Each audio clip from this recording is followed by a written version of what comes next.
सुबह के 7 बज रहे हैं। आप देख रहे हैं सारा देश 100 खबरें और मैं हूं आपके साथ अर्पिता आर्या। तो चलिए शुरुआत करते हैं इसके सिलसिले। आसाराम के समर्थकों ने दिल्ली के संसद मार्ग थाने के पास जमकर उत्पात मचाया और सरकारी संपत्ति को नुकसान पहुंचाया। समर्थकों ने आसाराम को जल्द से जल्द रिहा करने की मांग की। आसाराम समर्थकों के उपद्रव के दौरान पुलिस वालों समेत कई समर्थक घायल हो गए, जिन्हें इलाज के लिए दिल्ली राम मनोहर लोहिया अस्पताल में भर्ती कराया गया। इससे पहले रविवार को दिल्ली के जंतर मंतर में आसाराम समर्थकों ने रिहाई की मांग पर प्रदर्शन किया। हजारों की संख्या में समर्थक पोस्टर और बैनरों के साथ मौजूद थे। आपको बता दें कि आसाराम नाबालिग के साथ रेप के मामले में जेल में बंद है। उत्तराखंड के हरिद्वार में एक पेट्रोल टैंकर में आग लग गई। आग लगने से अफरा तफरी मच गई। राहत की बात यह रही कि कोई हताहत नहीं हुआ। मौके पर पहुंची दमकल की गाड़ियों ने कड़ी मशक्कत के बाद आग पर काबू पाया।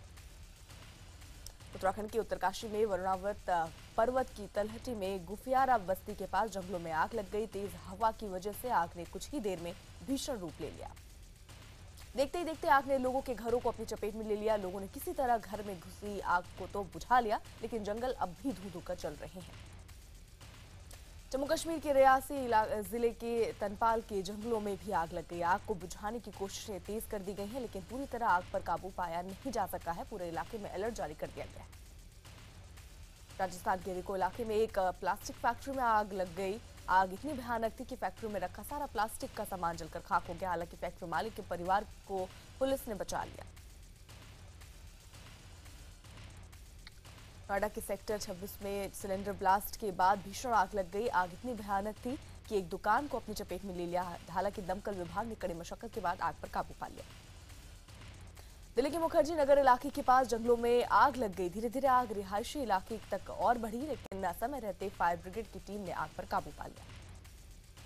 महाराष्ट्र के उल्लासनगर में रेलवे स्टेशन पर मौजूद केनरा बैंक के एटीएम में आग लग गई। बताया जा रहा है कि आग लगने से एटीएम में रखा 20 लाख रुपए का कैश जलकर राख हो गया।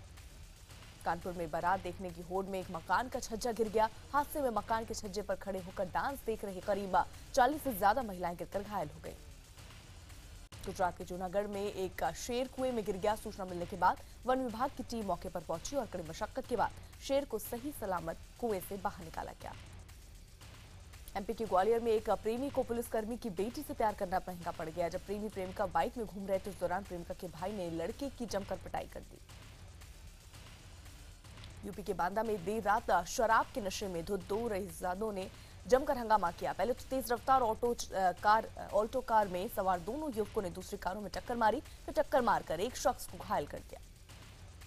मैक्सिको में एक दर्जन व्हेल्स की मौत हो गई। दरअसल व्हेल समुद्र में किनारे आ गई थी, जिसके चलते उनकी मौत हो गई। मैक्सिको नेवी के मुताबिक व्हेल को गहरे समुद्र में भेजने की बहुत कोशिश की गई, लेकिन सारे प्रयास विफल रहे। विश्व का सबसे बड़ा क्रूज शिप अपनी पहली समुद्री यात्रा के लिए तैयार हो रहा है। इस शिप में 6,296 यात्री और 2,834 क्रू मेंबर्स एक साथ यात्रा कर सकते हैं। केरल, तमिलनाडु और पुदुचेरी विधानसभा के लिए आज मतदान हो रहा है। तमिलनाडु की 232, केरल की 140, पुदुचेरी की 30 सीटों पर वोट डाले जा रहे हैं। मतदान के लिए सुरक्षा के कड़े इंतजाम। तमिलनाडु में सुबह 7 से शाम 6 बजे तक वोट डाले जाएंगे। यहाँ 320 महिला उम्मीदवारों सहित 3,740 प्रत्याशी मैदान में हैं। वहीं 5 करोड़ 42 लाख मतदाता इनके राजनीतिक भाग्य का फैसला करेंगे। तमिलनाडु के कोयम्बटूर में एआईएडीएमके और बीजेपी समर्थकों की बीच झड़प हो गई। दोनों पार्टियों ने एक दूसरे के खिलाफ शिकायत दर्ज कराई। दरअसल बीजेपी के उम्मीदवार वंथी श्रीनिवासन अपने निजी काम से जैन मंदिर आई थी, जहां कार्यकर्ताओं ने नारेबाजी शुरू कर दी, जिसके बाद दोनों पक्षों में झड़प शुरू हो गई। आज 4 राज्यों की 6 विधानसभा सीटों के लिए भी मतदान होगा। गुजरात में तलाला, यूपी में मुरादाबाद जिले की बिलारी और गाजीपुर जिले की जंगीपुर, झारखंड में गोंडा और पनकी और तेलंगाना की पलेर सीटों पर भी वोट डाले जाएंगे। पीएम मोदी ने ट्विटर पर अपनी मां के साथ बिताए कुछ बेहतरीन पलों की तस्वीरें साझा की हैं। तस्वीरों में पीएम अपनी मां को बगीचे में घुमाते दिख रहे हैं। तस्वीरों के साथ पीएम ने ट्विटर पर लिखा कि बहुत दिनों बाद कुछ बेहतरीन पल मां के साथ बिता। बता दें कि मोदी के प्रधानमंत्री बनने के बाद उनकी मां पहली बार सेमिनार से आई थी। अब पीएम मोदी की मां गुजरात वापस लौट गई। उत्तराखंड कैबिनेट की बैठक में हरीश रावत के स्टिंग ऑपरेशन की सीबीआई जांच को वापस लेने का फैसला लिया गया और इसको लेकर कैबिनेट ने प्रस्ताव पास कर दिया। राज्य सरकार के मुताबिक अब इस मामले की जांच वो एसआईटी से करवाएगी। उधर बीजेपी और कांग्रेस के बाकी विधायकों ने इस प्रस्ताव को लेकर कहा कि राज्य सरकार के पास ऐसा कोई अधिकार नहीं है। ETV news network head Jagdish Chandra ने वित्त मंत्री अरुण जेटली से खास बातचीत की। जेटली ने कहा कि उत्तराखंड में केंद्र सरकार की चूक नहीं हुई, बल्कि स्पीकर ने फ्लोर बदलकर फ्लोर टेस्ट करा दिया। जेटली ने बातचीत में कहा कि उत्तराखंड में असली फ्लोर टेस्ट 18 मार्च को ही हुआ था, क्योंकि उसी दिन 36 लोगों ने सरकार के खिलाफ वोट किया। पश्चिम बंगाल के बीजेपी अध्यक्ष दिलीप घोष के विवादित बयान पर चौतरफा निंदा हो रही है। कोलकाता में यूथ कांग्रेस के कार्यकर्ताओं ने दिलीप का पुतला फूंका और उनके बयान के खिलाफ जमकर नारेबाजी की। बता दें, शनिवार को घोष ने एक प्रेस कॉन्फ्रेंस में कहा कि जादवपुर विश्वविद्यालय की लड़कियां स्तरहीन और बेशरम हैं, जो हमेशा पुरुष छात्रों के साथ रहने का अवसर ढूंढने में लगी रहती। दीवान पत्रकार हत्याकांड में बाहुबली शहाबुद्दीन का शार्प शूटर मुंशी मियां को हिरासत में लिया गया है। इसके अलावा 4 अन्य आरोपियों से भी पुलिस पूछताछ कर रही है। इन आरोपियों को शराब के मामले में गिरफ्तार किया गया। पत्रकार हत्याकांड के विरोध में जमुई के पत्रकारों ने पैदल मार्च निकाला। इन पत्रकारों ने सीएम और गवर्नर के नाम डीएम को ज्ञापन सौंपकर जल्द से जल्द आरोपियों की गिरफ्तारी की मांग की। सीवान में पत्रकार की हत्या के विरोध में सीतामढ़ी में भी विरोध प्रदर्शन किया गया। यहाँ बीजेपी के नेताओं ने करगिल चौक पर सीएम नीतीश कुमार का पुतला फूंका। इस बीच सीएम नीतीश कुमार ने कहा कि दोषी जल्द ही सलाखों के पीछे होंगे। वहीं उप मुख्यमंत्री तेजस्वी यादव ने सीबीआई जांच की मांग को नकारते हुए पुलिस जांच पर भरोसा रखने की अपील की। बिहार के सीएम नीतीश कुमार को लखनऊ में यूपी शराब एसोसिएशन ने काले झंडे दिखाए। एसोसिएशन का कहना है कि नीतीश राजनीतिक फायदे के लिए शराब को बैन कर रहे हैं। वहीं इस पूरे मसले पर नीतीश कुमार ने कहा कि उन्हें काले झंडे से कोई फर्क नहीं पड़ता। साथ ही नीतीश ने यूपी के सीएम अखिलेश यादव से एक बार फिर से मांग की कि राज्य में शराबबंदी कानून लाया जाए। राजधानी दिल्ली में नगर निगम की 13 सीटों पर रविवार को उपचुनाव हुए। इस चुनाव में करीब 6,68,870 मतदाताओं ने 94 उम्मीदवारों की किस्मत पर मुहर लगा दी है। चुनाव को लेकर मतदाताओं में भी खासा उत्साह दिखा। नगर निगमों के इन उपचुनावों में दक्षिण दिल्ली के 7, उत्तरी दिल्ली के 4 और पूर्वी दिल्ली के 2 वार्ड शामिल रहे। इस उपचुनाव को लेकर सुरक्षा के भी कड़े इंतजाम किए गए थे। दिल्ली में आम आदमी पार्टी ने पिछले 3 महीने में प्रिंट मीडिया में विज्ञापन पर करीब 15 करोड़ रुपए खर्च किए हैं। आरटीआई से ये जानकारी सामने आई। दिल्ली के मुख्यमंत्री अरविंद केजरीवाल ने पंजाब विधानसभा के लिए एक गाना जारी किया। रविवार को ट्विटर पर जारी किए गए इस गाने में केजरीवाल को ऐसे गगन के तले जहां चोर ना हो, जहां भ्रष्ट भी ना हो, बस आपका राज चले गाते हुए सुना जा सकता है। महाराष्ट्र के राजस्व मंत्री एकनाथ खडसे एक बार फिर से विवादों में घिर गए। दरअसल खुद को एकनाथ खडसे का निजी सचिव बताने वाले गजानन पाटिल पर 30 करोड़ घूस मांगने का आरोप लगाया। पाटिल को एंटी करप्शन ब्यूरो ने गिरफ्तार कर लिया। महात्मा गांधी के पोते कन्हू भाई गांधी से मिलने के लिए केंद्रीय मंत्री महेश शर्मा वृद्धाश्रम पहुंचे और केंद्र सरकार की तरफ से हर संभव मदद का भरोसा दिया। उन्होंने कन्हू भाई की पीएम मोदी से बात भी कराई। दोनों गुजराती में बात करते नजर आए। आपको बता दें कि कन्हू भाई गांधी अपनी पत्नी के साथ वृद्धाश्रम में रहते हैं। राष्ट्रीय स्वयंसेवक संघ अहमदाबाद और हैदराबाद समेत कई शहरों के नाम में बदलाव चाहता है। कांग्रेस ने इस पर चुटकी ली है और कहा है कि काम तो कुछ कर नहीं रहे, नाम ही बदल लें।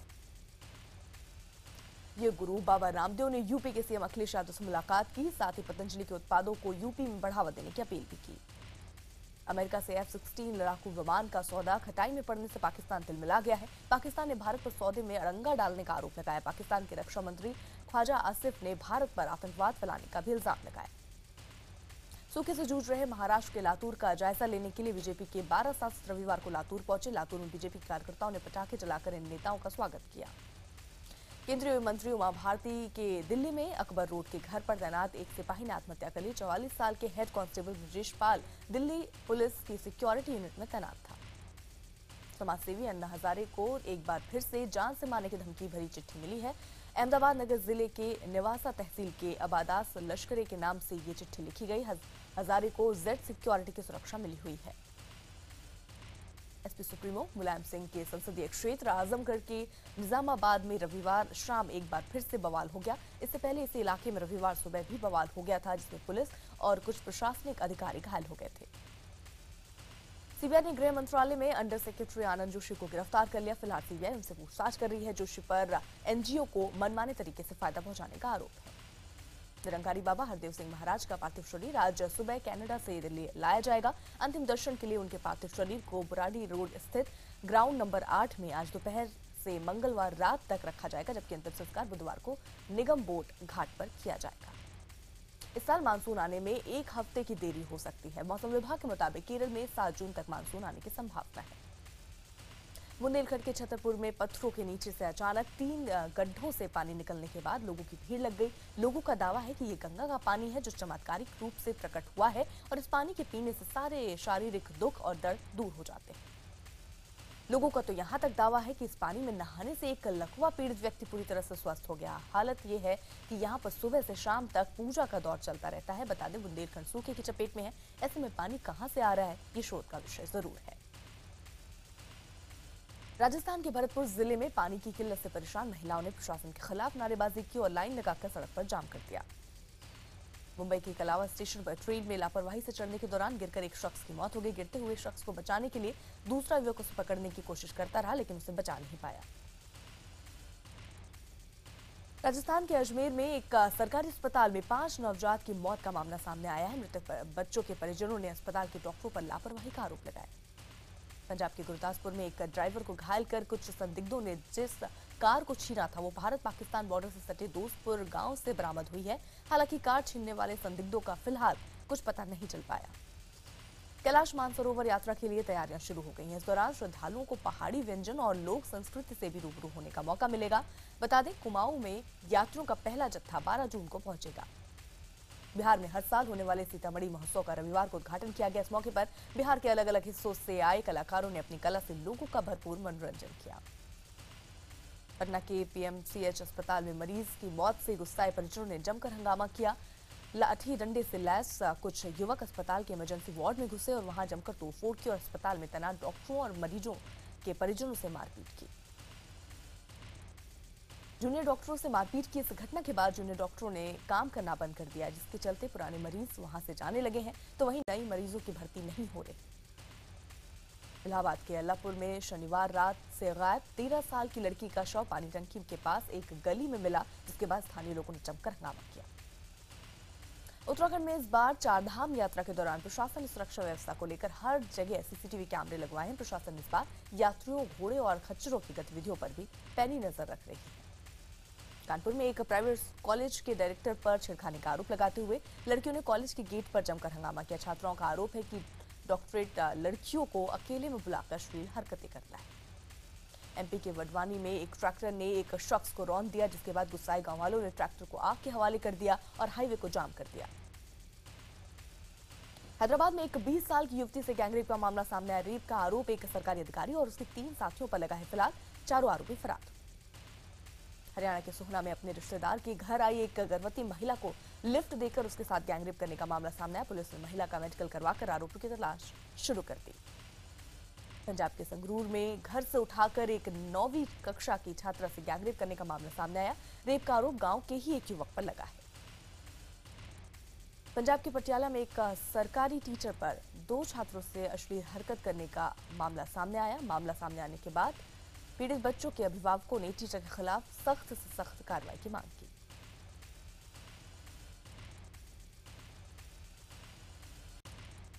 यूएसएम बेजर्स की पूर्व कर्मचारी लीना कश्यप का अंतिम संस्कार रविवार को भोपाल में कर दिया गया। इससे पहले लीना का शव लेने के लिए उनकी बहन अस्पताल पहुंची।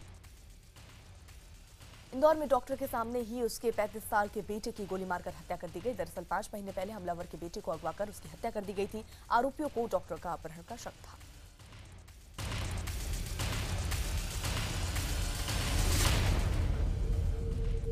राजधानी दिल्ली के अलीपुर इलाके में एक अच्छा बनियान गिरोह के बदमाशों ने कुछ घरों में चोरी की वारदात को अंजाम दिया। आरोप है कि इस दौरान चोर काफी कैश और गहने लेकर फरार हो गए।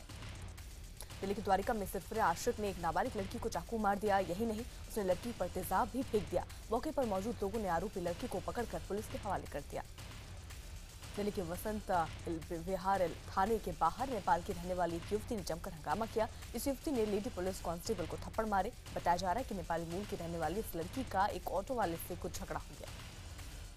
दिल्ली के युवक पर उज्बेकिस्तान की लड़की को शादी का झांसा देकर रेप करने और फिर उसे जिस्म फरोशी के धंधे में ढकेलने का आरोप लगाया। पुलिस ने आरोपी युवक को गिरफ्तार कर लिया। पंजाब के बटाला में एक पुलिस वाले को गुस्साई भीड़ ने खंबे में बांधा और पिटाई कर दी। दरअसल सड़क हादसे में युवक की मौत से नाराज लोगों ने पुलिस वाले पर आरोपी ड्राइवर को भगाने का आरोप लगाया है। गाजियाबाद फायरिंग मामले में आरोपियों ने दिल्ली पुलिस के सामने सरेंडर कर दिया है। शुक्रवार की शाम इन आरोपियों ने एक मॉल में घुसकर फायरिंग कर दी। मध्य प्रदेश के शिवपुरी में ट्रैक्टर पलटने से हुए हादसे में 8 लोगों की मौत हो गई और 24 लोग घायल हो गए। बताया जा रहा है कि हादसा ड्राइवर की लापरवाही की वजह से हुआ। सूरत ट्रिपल मर्डर मामले में 3 आरोपियों को गिरफ्तार किया गया। बता दें, शनिवार को सूरत महानगर पालिका के विपक्षी नेता प्रफुल्ल तोगड़िया के भाई भरत तोगड़िया समेत 3 लोगों की हत्या कर दी गई थी और एक शख्स को घायल कर दिया गया था। बिहार के गया में एक प्रेमी अपनी प्रेमिका को चाकू मारकर फरार हो गया। प्रेमिका को गंभीर हालत में अस्पताल में भर्ती कराया गया। बताया जा रहा है कि दोनों के पिछले 5 साल से संबंध थे, लेकिन लड़की ने शादी करने से मना कर दिया था। हापुड़ के पिलखुआ में लूट की वारदात को अंजाम देने के आए बदमाशों ने 2 लोगों की गोली मारकर हत्या कर दी, जबकि 4 लोग गंभीर रूप से घायल हो गए। चंडीगढ़ के सहारनपुर में 15 साल की छात्रा से रेप का मामला सामने आया। रेप की आरोपी टीचर को गुड़गांव से गिरफ्तार कर लिया गया। छात्रा आरोपी से ट्यूशन पढ़ने जाती थी। फिल्मों में खराब प्रदर्शन को लेकर दिए जाने वाले घंटा अवार्ड में 1 साल घटिया एक्टिंग के लिए दिलवाले के लिए शाहरुख खान और डॉली की डोली के लिए सोनम कपूर को यह अवार्ड दिया गया है। सबसे खराब फिल्म का अवार्ड प्रेम रतन धन पायो को दिया गया। Sonam Kapoor Cannes film festival में रेड कार्पेट पर चलने के लिए तैयार हैं, तो वहीं कान में ऐश्वर्या राय का एक और शानदार लुक सामने आया। अमृता राव ने बॉयफ्रेंड अनमोल से शादी कर ली है। रविवार को मुंबई में एक प्राइवेट सेरेमनी में दोनों की शादी हुई। तो शादी में अमृता और अनमोल के फैमिली मेंबर्स के अलावा कुछ चुनिंदा फ्रेंड्स भी शामिल हुए। ब्राजील के साओ पाउलो में भयानक आग लग गई। आग में 120 इमारतें जलकर खाक हो गई। हालांकि आग में कोई हताहत नहीं हुआ। फिलहाल आग लगने के कारणों की जांच की जा रही है। इराक में आईएसटी आतंकियों ने एक कैफे पर हमला कर दिया। इस हमले में 13 लोग मारे गए। मारे गए लोगों में फुटबॉल क्लब रियल मैड्रिड के फैंस भी थे। अमेरिका के अटलांटा में एयर शो के दौरान एक विमान हादसे का शिकार हो गया। स्पिन करते वक्त इस हादसे में पायलट की मौत हो गई। राहत की बात यह रही कि वहां मौजूद लोग इसकी चपेट में नहीं आए। स्पेन की राजधानी मैड्रिड में प्रोटेस्ट मूवमेंट की 5वीं सालगिरह मनाने के लिए हजारों लोग इकट्ठा हुए। 2011 में 28 दिनों तक चला था ये मूवमेंट। कृणाल पांड्या के ऑलराउंड खेल और जसप्रीत बुमराह की धारदार गेंदबाजी से मुंबई इंडियंस ने दिल्ली डेयरडेविल्स को 80 रनों से हरा दिया। इस जीत के साथ मुंबई प्लेऑफ में पहुंचने की अपनी उम्मीदों को बरकरार रखे हुए है।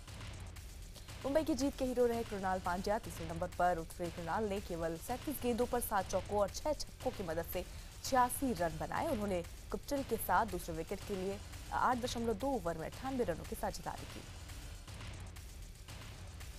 युवराज और वार्नर की शानदार पारियों की बदौलत सनराइजर्स हैदराबाद ने किंग्स 11 पंजाब को 7 विकेट से हरा दिया। इस जीत के साथ हैदराबाद ने प्लेऑफ में जगह पक्की कर ली है। आईपीएल में आज एक ही मैच खेला जाएगा। कोलकाता में रात 8 बजे से मेजबान केकेआर का मुकाबला आरसीबी से होगा। फिलहाल अंक तालिका में केकेआर दूसरे, जबकि आरसीबी छठे स्थान पर है। 2 बार के ओलंपिक मेडल विजेता सुशील कुमार का नाम रियो ओलंपिक की तैयारी के लिए लगने वाले कैंप में हिस्सा लेने वाले पहलवानों की सूची में नहीं है। कैंप में शामिल होने वाले पहलवानों की सूची में नरसिंह यादव का नाम 74 किलोग्राम वर्ग में है। भारतीय टीम के दिग्गज बल्लेबाज सुरेश रैना पिता बन गए हैं। रैना के घर रविवार को बेटी ने जन्म लिया। रैना की पत्नी प्रियंका ने हॉलैंड में बच्ची को जन्म दिया। बच्ची का नाम ग्रेसिया रैना रखा गया है। वेस्टइंडीज में पहली बार किसी सीरीज के सभी मैच डे नाइट में खेले जाएंगे। 3 जून से हो रही ट्रायल सीरीज में मेजबान टीम के अलावा दक्षिण अफ्रीका और ऑस्ट्रेलिया की टीमें हिस्सा लेंगी। आईपीएल में भ्रष्टाचार की जांच करने वाले जस्टिस मुकुल मुग्दल को फुटबॉल की सबसे बड़ी संस्था फीफा ने अपनी गवर्नेंस कमेटी में डिप्टी चेयरमैन बनाया है। मुग्दल को फिरोज शाह कोटला मैदान विवाद में पर्यवेक्षक भी बनाया गया था।